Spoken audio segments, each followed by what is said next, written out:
Hi everyone, welcome back to this channel. In this tutorial, I will show you how to cut the new Mythic fish, Bioluminescence Manta Ray. So let's get started. First, just head to the crystal tab. This is the only place where the Bioluminescence Manta Ray can be found.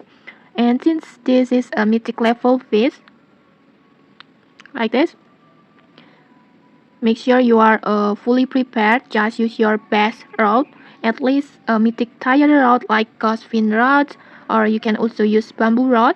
And for the bait, I highly recommend carbite or singularity to push your chances.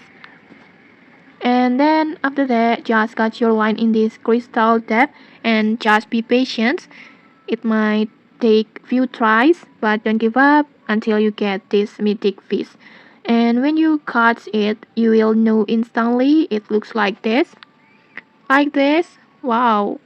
The looks it's so good, I think. It's glowing fish like this. It has a blue body with soft glowing effect like this. Almost like it's emitting light. And okay, maybe that's it. If you found this helpful, don't forget to like, comment, and subscribe for more tutorials. Thanks for watching and see you.